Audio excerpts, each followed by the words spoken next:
Hey everyone, this is Erica Studdard, and this is my retainer agreement.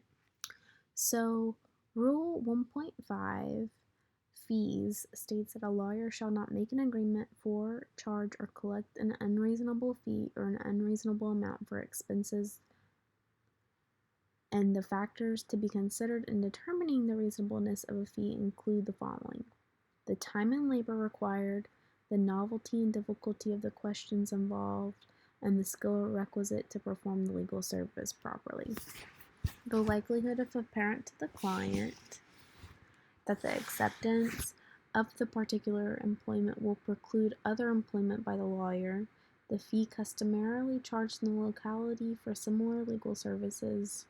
the amount involved and the results obtained, the time limitations imposed by the client or by the circumstances, the nature and length of the professional relationship with the client, the experience, reputation, and ability of the lawyer or lawyers performing the services, and whether the fee is fixed or contingent. So, in this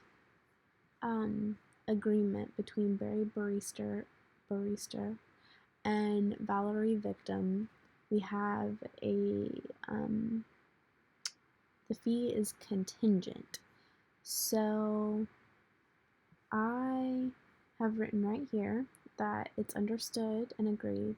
that the client Valerie Victim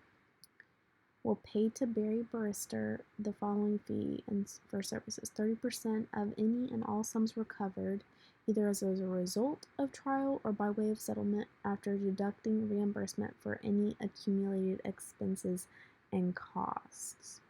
So 6 right here goes a little bit more into depth about what those costs actually include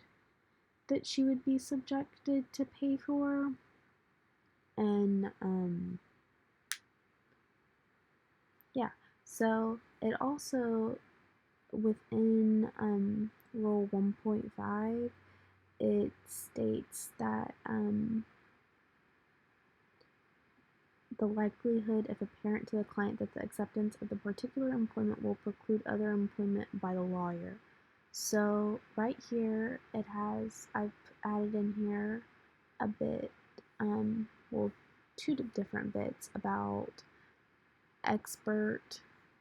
consultants and investigators if they are needed to aid within the preparation or presentation of her case. I'm letting her know that it might be necessary to hire them, and if so, then she agrees to pay for those fees and charges, because that would be a part of the accumulated expenses and costs that will wind up being deducted after from whatever she recovers. I've added in here that she may discharge Barry Barrister at any time, and that if she does that, though, all the charges that are incurred, she will need to pay them immediately. It says here that within Rule 1.5 that the time and labor required needs to be denoted. So here I put in here that the Barry Barrister will send her monthly statements that actually say what's happening and what's going on and why she's being charged what she's being charged for the expenses. And if she objects to them, then she has the opportunity to dispute it within 15 days of receiving those bills. So at the end, I just added in this bit right here that says that the parties have read and understood the foregoing terms and agreed to them as of the date lawyer first provided services. If more than one client signs below, each agrees to be liable jointly and severally for all obligations under this agreement. Client shall receive a fully executed duplicate of this agreement. So right here is the line for her to sign,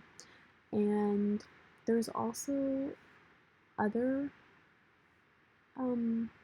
bits in here, like I go into talking about what the scope of the services are, which state that Barry Barister is going to aid her in suing her former professor for assaulting and for battery, that she ran into Tammy Tortfeasor in the grocery store, and during this run-in, she assaulted her. So here it states that Barry Barister will provide legal services reasonably required to represent her, and that he will take reasonable steps to keep her informed of progress and to respond to all of her inquiries. So I think that this agreement here basically hits on all of the main points that are within Rule 1.5.